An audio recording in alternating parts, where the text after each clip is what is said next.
guys, this is Sari Torres. And this is Frankie Torres. And we're the Pixel Slayers. We're here with Manual Mania, which is where we show off some of our favorite video game manuals. And today we've got Crash Team Racing for the PlayStation 1. Or CTR. Yeah, which I'm sure, like... No one calls it. No, nobody does that. So extreme, though, for the late 90s. Oh, yeah. One thing I really like about this is it's got this sort of, like, foil on the cover. So it's like... It's like a flag, like a racing flag. Yeah, it really is. Like on the loading screen when it has that flag. Yeah, and you got your main characters here. This is kind of what the main menu screen looks like, and it's pretty sweet. Oh yeah, I really miss manuals. May I just mention that for the thousandth time? We're gonna say that a lot in these videos, and it's totally true. I miss them. They're a part of the art of video games to me. And they're a dying breed. Yeah. I remember, a little history for me, this was one of the games that came with my PlayStation 1 when I got it Christmas 2000, I think it was. And so I really love this game. Let's open it up. This has got your usual sort of page that's always in these PS1 manuals. You got Crash being super cool, super extreme. Oh yeah. So let's go drive. Your table of contents. Okay, so here we got one of these trophy girls. They're literally, they hold the trophy at the end. And she's holding a PlayStation. And she's holding a PlayStation, and I never realized how weird these girls look because they've got like a fox nose and a tail. I never noticed that. I don't know about that. It's a little weird. And you've got these little nitro bottles that you can throw at each other in the game as the little Page numbers. Page numbers, which is pretty cute. This is just telling you what all the buttons are. And right here you have the brand new DualShock controller with those awesome 2 joysticks, and I heard it vibrates. Ooh. Ooh, fancy. So, in case you are interested in the backstory to Crash Team Racing, which I'm sure we all are, you've got a very detailed introduction here, and I am not going to read all of that. You got this nice, like, ultra-rendered version of Crash right here, just, like, looking really shiny and pretty.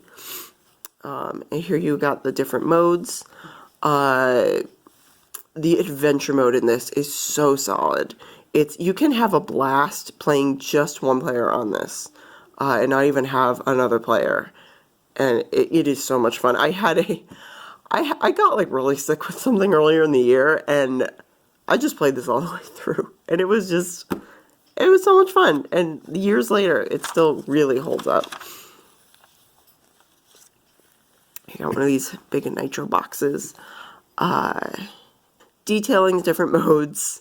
I honestly never tried the arcade mode, which I should pick that back up and try that. How did you not try the main mode? That's not the main mode, though. The adventure mode's the main mode. I always played the arcade mode. Oh, well, then you missed out, girl. You need to go down the adventure mode. I went down it once or twice, but you just want to pick it up. You just want to play arcade. I don't want to pick it up. I want to go through an adventure. Just more details on how to play it. Very glossy, I noticed. Oh, very glossy. There's a lot of glare there, and it's hard to not. This was the late 90s and early 2000s, so everything was starting to be, like, shiny. That was the new thing, was shiny. Here you've got the battle mode. I didn't really care for the battle mode too much in this game. I more liked the bottom there. The adventure mode. Yeah, the adventure mode. Well, and just racing against my brother. And just detailing what all the different parts of the screen mean. Those amazing graphics. Oh, yeah. Hey, I loved them. The world map. One thing I really loved about the adventure mode was you had this world map where you could actually go to different levels through this area that you could only get to in the adventure mode, and love it. You got a little question box there. What could be in it? I don't know. I don't know. We don't know. More screenshots. They like putting screenshots in these. Yeah, it's a little... I noticed some are screenshot heavy, and some have more, like, original artwork. And this has some, rendered images that you don't really see in the game. No, not a ton. It's a little screenshot heavy. And oh my, what the hell are you doing here, Spyro?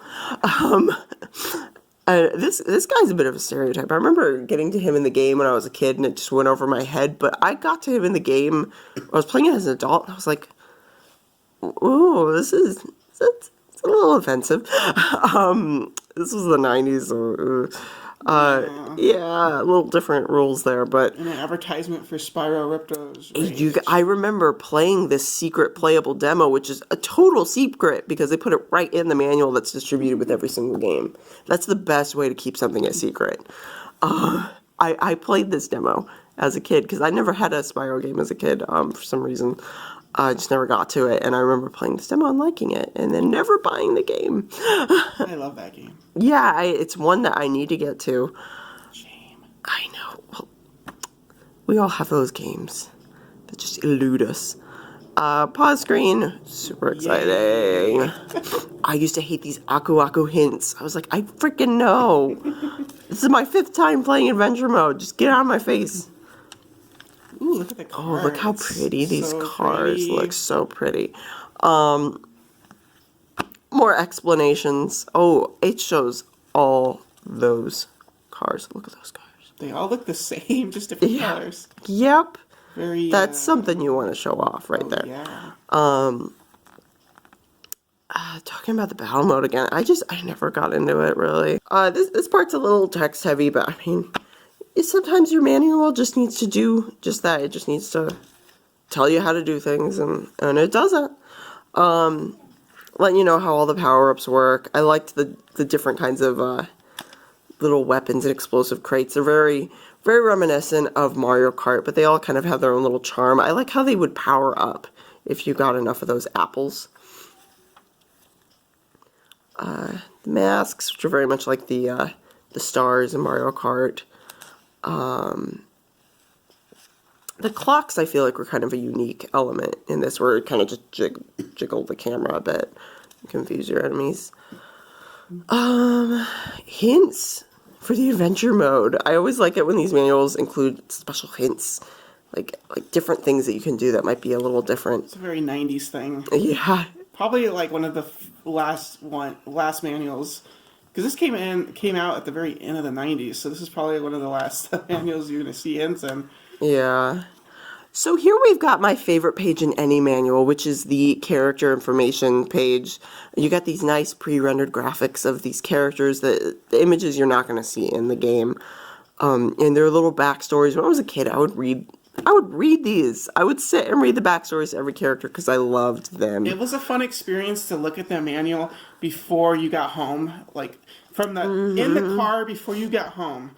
Like while your mom or dad are just driving you home. That was me every single time. Every single time. That's still you, girl. I know. We'll buy a used game from a store and it'll have its manual in it. I'll be looking through that manual. It's like an extra preview to the game, and you get these extra backstories, which is always cool. I always thought the little tiger's cute. Oh yeah, the tiger and the polar bear. Oh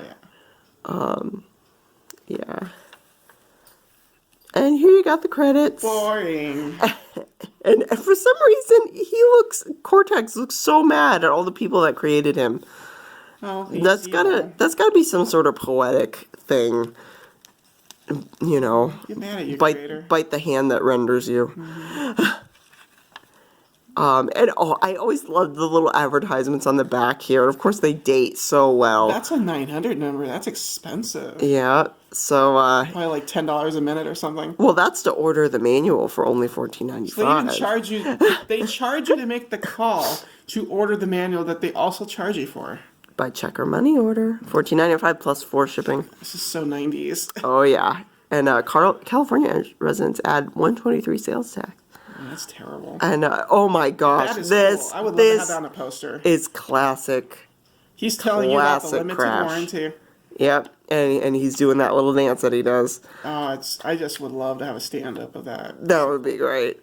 Yeah, and of course, I always love that they had a little advertisement right here, They and always of do course. that. Of course, it was Spyro, and every time you opened that game, because this was on the inside when you opened it, you would see this every time you opened your game, and so it would be like, buy me, buy me, buy me.